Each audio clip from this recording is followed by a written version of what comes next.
আগামী নির্বাচনের মাধ্যমে বিএনপি সরকার গঠন করলে তরুণদের প্রশিক্ষণ দিয়ে বিদেশে পাঠানো হবে বলে জানিয়েছেন বিএনপি চেয়ারম্যান তারেক রহমান। সন্ধ্যায় ফেনীর সরকারি পাইলট উচ্চ বিদ্যালয় মাঠে জনসভায় এমন প্রতিশ্রুতি দেন তিনি।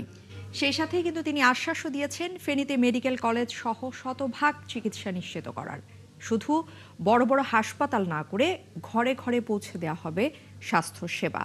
আর দুর্নীতির লাগাম টেনে ধরা এবং দেশের আইনশৃঙ্খলা পরিস্থিতির উন্নয়নে সকল বাহিনীকে কঠোর হওয়ার আহ্বানও জানিয়েছেন তারেক রহমান।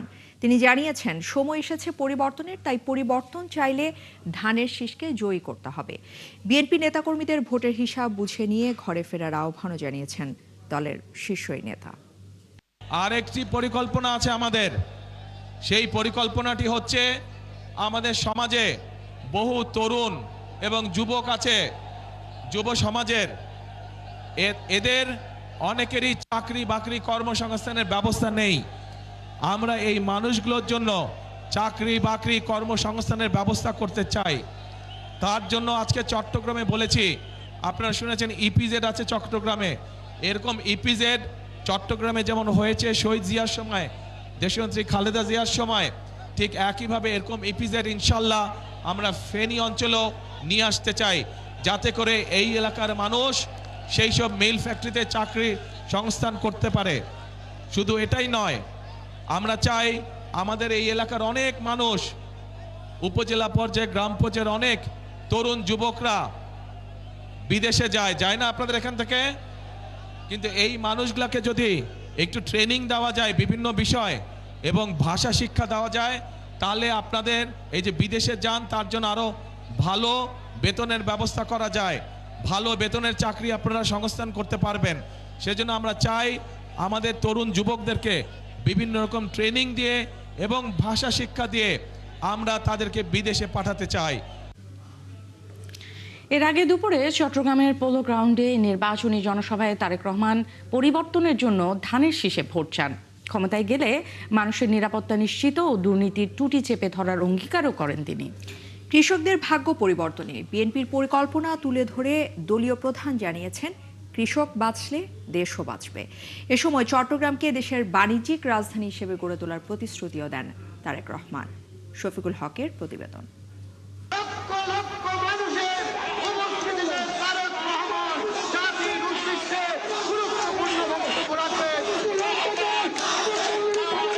গোটা শহর যেন প্রকম্পিত তারেক রহমান আর ধানের শীষ স্লোগানে।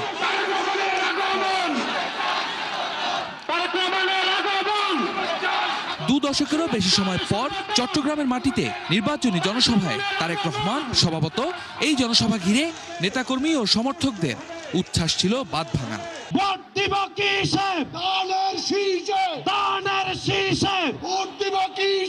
বেলা 12টার দিকে জনসভা মঞ্চে যখন তারেক রহমান আসেন, তখন পুরো মাঠ ও আশপাশের এলাকা জনসমুদ্রে পরিণত হয়।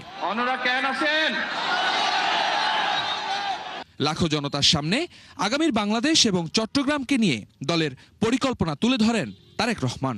বাণিজ্যিক রাজধানী ইনশাআল্লাহ বিএনপি আগামী 12 তারিখে নির্বাচনে আপনাদের সমর্থনে বিএনপি সরকার গঠনে সক্ষম হলে খালেদা জিয়ার সেই উদ্যোগ যত দ্রুত সম্ভব আগামী বিএনপি সরকার সেটিকে বাস্তবায়ন করবে।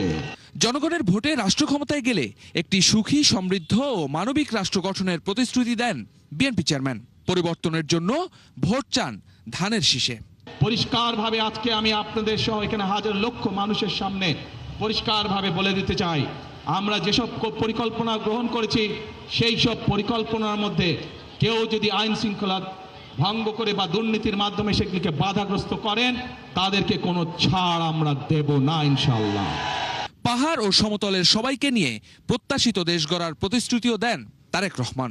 আমাদের প্রতিদ্বন্দ্বী দল যারাই হোক না কেন, আমরা তাদের সম্পর্কে আপনাদেরকে হয়তো অনেক কথা বলতে পারি, তাদের হয়তো অনেক দোষ ত্রুটি তুলে ধরতে পারি, কিন্তু তাতে কি জনগণের কোনো উপকার হবে? কি ভাই, আমরা যদি সমালোচনা করার স্বার্থেই যদি সমালোচনা করি, দেশের সাধারণ মানুষের কি তাতে কোনো উপকার হবে? উপকার হবে না। আমরা যদি শুধু সমালোচনা করার অর্থে শুধু সমালোচনাই করি, দেশের মানুষের পেট ভরবে? পেট ভরবে না। নির্বাচন নিয়ে ষড়যন্ত্র হচ্ছে অভিযোগ করে এর বিরুদ্ধে সবাইকে সজাগ থাকারও আহ্বান জানান বিএনপি প্রধান। বিগত 15 বছর যেভাবে আপনাদের রাজনৈতিক এবং অর্থনৈতিক অধিকার ছিনিয়ে নেওয়া হয়েছিল, সেরকম একটি ষড়যন্ত্র আবারও শুরু হয়েছে।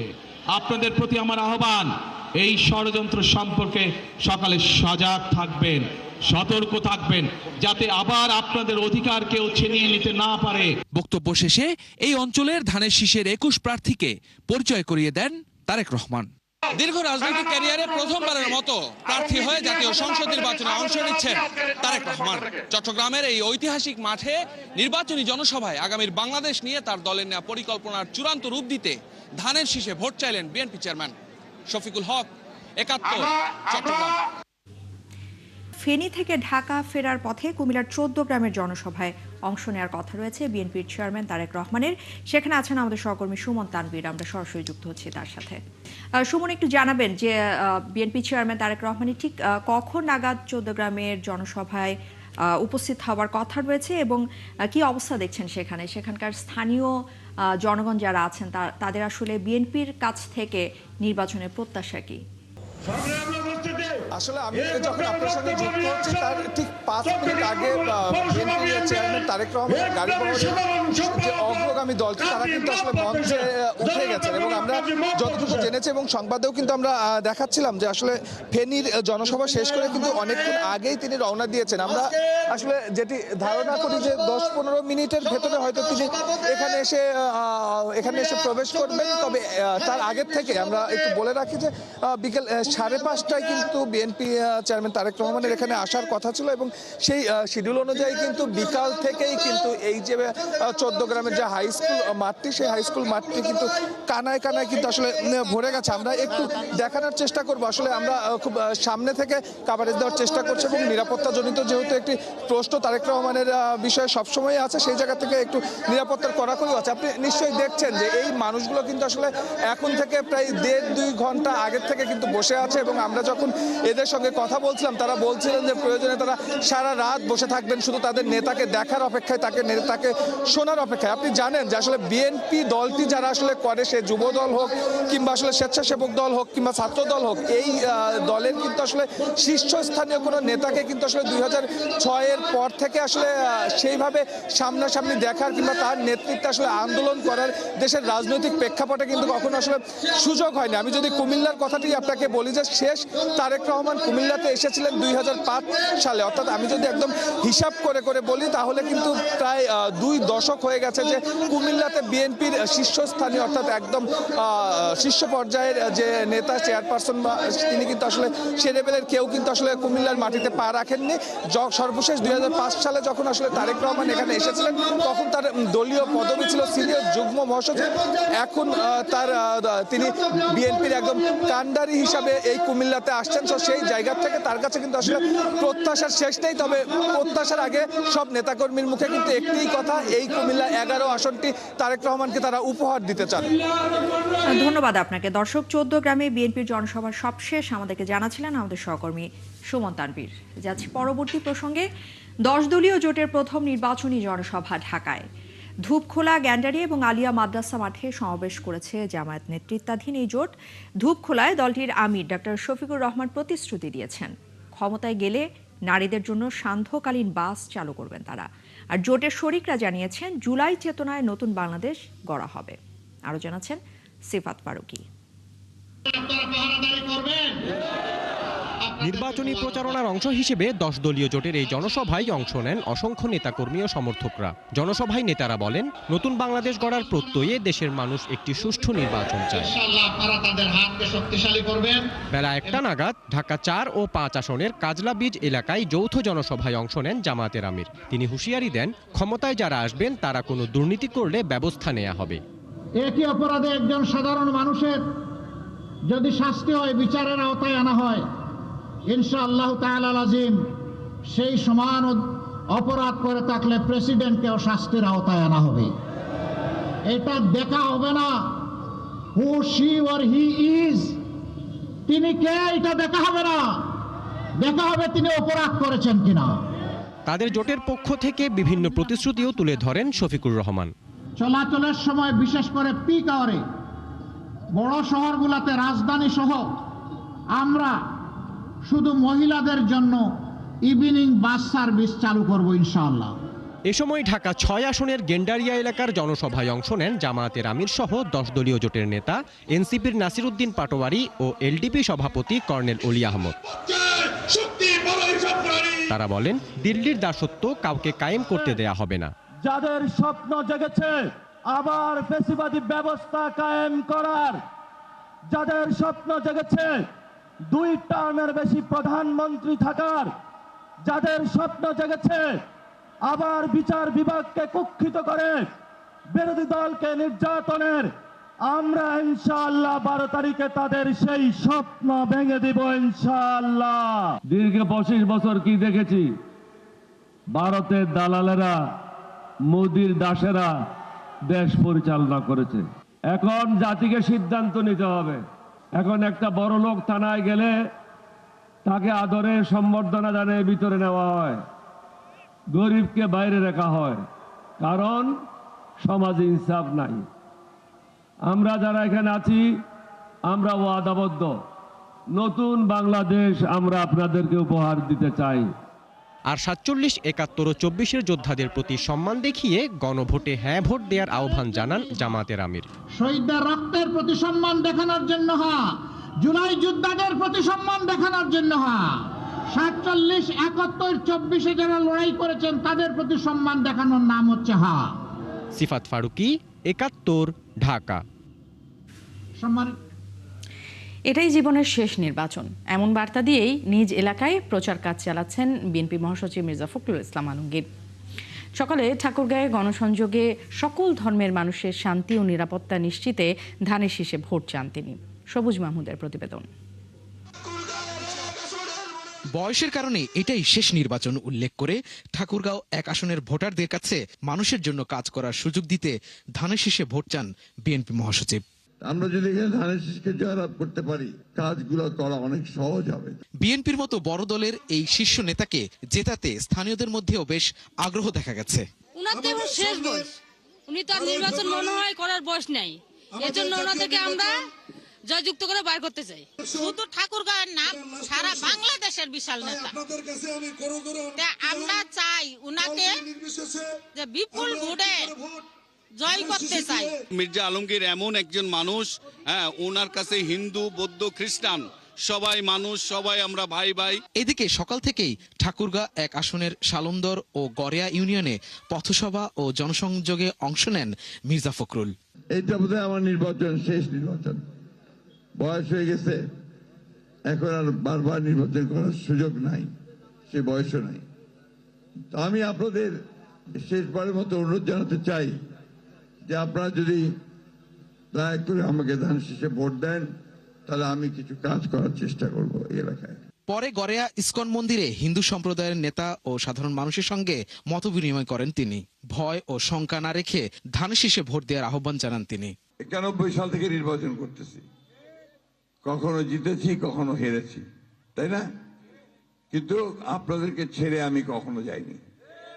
আমাকে আপনারা চিনেন, আমার বাপ দাদা 14 গোষ্ঠী চিনেন, তাই না? আর আমি খুব জোর গলায় বলতে পারি যে রাজনীতি করে আমরা সম্পদ তৈরি করিনি, রাজনীতি করে আমরা আপনার কোনো যেটাকে বলা যায় যে ব্যবসা বাণিজ্য করিনি। শান্তি, নিরাপত্তা ও ধর্মীয় সম্প্রীতির প্রতিশ্রুতি দিয়ে ঠাকুরগাঁয়ের মানুষের কাছে ধানের শীষে ভোট চেয়েছেন এই বর্ষিয়ান রাজনীতিবিদ।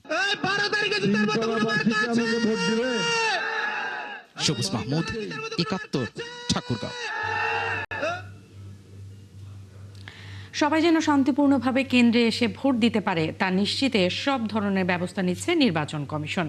বাংলাদেশে অবস্থানরত বিদেশি সব মিশনের কূটনীতিকদের সাথে বৈঠক শেষে একথা জানান প্রধান নির্বাচন কমিশনার। সেই সাথে সিসি কিন্তু আরও জানিয়েছেন যে ভোটের প্রস্তুতি নিয়ে বিভিন্ন দেশের প্রতিনিধিরা সন্তোষ জানিয়ে সব ধরনের সহযোগিতারও আশ্বাস দিয়েছেন। ফারজান আক্তারের প্রতিবেদন। বহুল আলোচিত 12 ফেব্রুয়ারির নির্বাচনে শুরু থেকেই সমর্থন দিয়ে যাচ্ছে ইউরোপ আমেরিকার পর্যবেক্ষকরা। গত 3টি নির্বাচনের বাইরে এবার বেশ সংখ্যক পর্যবেক্ষক পাঠিয়েছে তারা। রাজধানীর একটি হোটেলে বাংলাদেশে অবস্থানরত বিভিন্ন দেশের কূটনীতিক ও রাষ্ট্রদূতদের সঙ্গে বৈঠকে বসেন নির্বাচন কমিশন। বৈঠকে ইউরোপীয় ইউনিয়ন সহ বিভিন্ন দেশের মিশন প্রধানরা অংশ নেন। এ সময় সংসদ নির্বাচন ও গণভোটকে ঘিরে কমিশনের সার্বিক প্রস্তুতি, ভোট গ্রহণের পরিবেশ এবং আইনশৃঙ্খলা পরিস্থিতি নিয়ে আলোচনা হয়। আলোচনা খুব সুন্দর হয়েছে। আমরা এখানের যত ডিপ্লোম্যাটসরা আসছে, যারা ইউএন এজেন্সিসের যারা রিপ্রেজেন্টেটিভস আছে তারাও ছিল। আমরা দায়িত্ব নেওয়ার পর থেকে এ পর্যন্ত এই 13 ন্যাশনাল ইলেকশন অ্যান্ড দি রেফারেন্ডামের জন্য আমরা কি কি প্রস্তুতি নিয়েছি, কি কি কাজ করেছি, এটা তাদেরকে আমরা বুঝিয়েছি। অ্যাট এভরি স্টেজ আমরা আমাদের কর্মকাণ্ড পুরোটা আমরা ব্রিফ করেছি।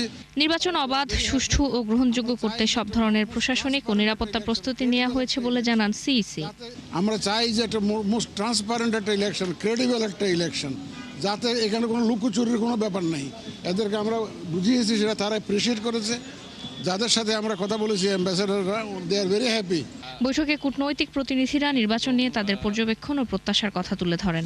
We thank them very much for all of their work with us over the months in preparing for this consequential election. নির্বাচনে সব ধরনের সহযোগিতার আশ্বাসও জানান তারা। ফারজানা আক্তার, ৭১, ঢাকা। ক্ষমতাচ্যুত প্রধানমন্ত্রী শেখ হাসিনার বক্তব্য দেওয়ার সুযোগ। বাংলাদেশের জনগণ এবং সরকারের প্রতি ভারতের সুস্পষ্ট অবমাননা বলে মনে করেন পররাষ্ট্র মন্ত্রণালয়। বাংলাদেশ ভারত সম্পর্কের জন্য এই ঘটনা বিপজ্জনক বলেও এক বিবৃতিতে জানিয়েছে ঢাকা। বিকেলে পররাষ্ট্র মন্ত্রণালয়ে পাঠানো ওই বিবৃতিতে আরও বলা হয়েছে, শেখ হাসিনাকে প্রকাশ্যে ঘৃণামূলক বক্তব্য দেওয়ার সুযোগ দেয়া ঢাকা দিল্লির দ্বিপাক্ষিক সম্পর্কে স্বীকৃত নীতিমালার লঙ্ঘন হয়েছে। দিল্লির এই আচরণ বাংলাদেশের সার্বভৌমত্বের প্রতি অসম্মান, অভ্যন্তরীণ বিষয়ে হস্তক্ষেপের শামিল এবং প্রতিবেশী সুলভ আচরণের পরিপন্থী। গত 23 জানুয়ারি দিল্লিতে ডিপ্লোম্যাট বিটের সাংবাদিকদের সামনে বক্তব্য রাখেন ক্ষমতাচ্যুত প্রধানমন্ত্রী শেখ হাসিনা। এ সময় তিনি বাংলাদেশের শাসন ব্যবস্থা থেকে শুরু করে বিভিন্ন বিষয়ে সমালোচনা করেন। কুড়িগ্রামে ভোর থেকে মধ্যরাত পর্যন্ত ভোটারদের বাড়ি বাড়ি ছুটছেন প্রার্থীরা। শহর, বন্দর, গ্রামের মাঠ ঘাট, হাটবাজারে চলছে ভোটের আলোচনা। আর এবারের জাতীয় নির্বাচনে নারী ভোটাররা কিন্তু একটা বড় ফ্যাক্টর, এবং এতে করেই কিন্তু আসনে প্রার্থীর জয় পরাজয় নির্ধারিত হতে পারে। তবে প্রার্থীদের প্রচারে নেই নারী উন্নয়নে কোনো প্রতিশ্রুতি। হামিদুল ইসলামের ছবি ও রাজু মুস্তাফিজের তথ্যে প্রতিবেদন। উত্তরের একেবারে শেষ প্রান্তের জেলা কুড়িগ্রাম। জেলায় পুরুষের চেয়ে নারী ভোটার 13,000 বেশি, তাই ভোটের হিসাবেও তাদের রয়েছে আলাদা গুরুত্ব। এলাকার নারীরা বলছেন, তারা চান পুরুষ ও নারীর সম অধিকার ভিত্তিক রাষ্ট্র। পশ্চাৎপদ এ জেলার নারীদের প্রতি সরকার যেন নজর বাড়ায়। কর্মজীবী নারীরা চান সমান মজুরি ও উন্নত কর্মপরিবেশ। আমি চাই যে এমন একজন মানুষ আসুক যিনি আসলে সবার জন্য কাজ করবে, ঠিক আছে, কিন্তু নারীদের জন্য যেন বিশেষ ভূমিকা রাখে। আমরা যেন বুক ফুলে বলতে পারি যে না, আসলে আমরা আমাদের ন্যায্য অধিকারের প্রাপ্তি পাচ্ছি। শহরের মানুষগুলো আসলে অসহায় ভাবে থাকে, নদী ভাঙ্গনে সবসময় জানে সবাই। তা যারা চর নিয়ে কাজ করবে তাদেরকে আমরা যোগ্য নেতা হিসাবে তাকে ভোট দিব। ওনারা যদি একটু বিশেষ করে আমাদের জন্য ভাবেন, যেনারা এখন প্রচারণা করছেন, আমাদেরকে কিছু প্রতিশ্রুতি দিচ্ছেন যে এটা হবে সেটা, সেক্ষেত্রে নারীদের জন্য যেন একটু আলাদা চিন্তাধারা যেন থাকে। এ অঞ্চলের নারীরা বলেন, তারা চান নির্বিঘ্নে ভোট দিতে। নারী বান্ধব সরকার যেন প্রতিষ্ঠিত হয়, এটাই তাদের চাওয়া। বৈষম্য আমরা খেয়াল করি, যেমন মজুরির ক্ষেত্রে নারীদের বৈষম্য, অথচ ভোটের বেলায় কিন্তু পুরুষ নারী সমান, প্রায় মহিলা কিন্তু বেশি ভোট কুড়িগ্রামে। তারপরেও আমরা আসলে নারী বান্ধব প্রতিশ্রুতি কারো কাছে সেভাবে পাচ্ছি না। জেলার 4টি আসনে মোট ভোটার সংখ্যা 18,76,555 জন।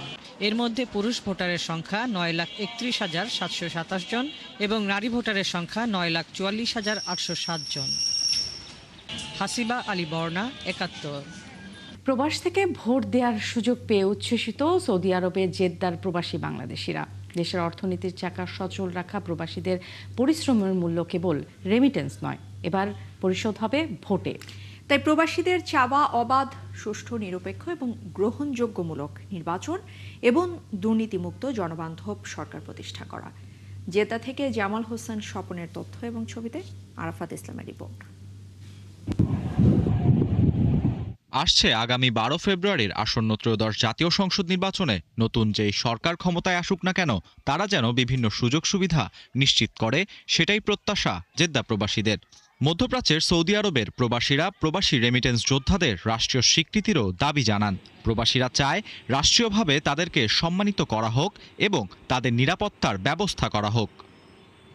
আগামী সরকারের কাছে প্রবাসীরা প্রত্যাশা করছেন ব্যাংকিং চ্যানেলে যেসব প্রতিবন্ধকতা আছে আগামী সরকার সেইগুলোর দ্রুত সমাধান করবে।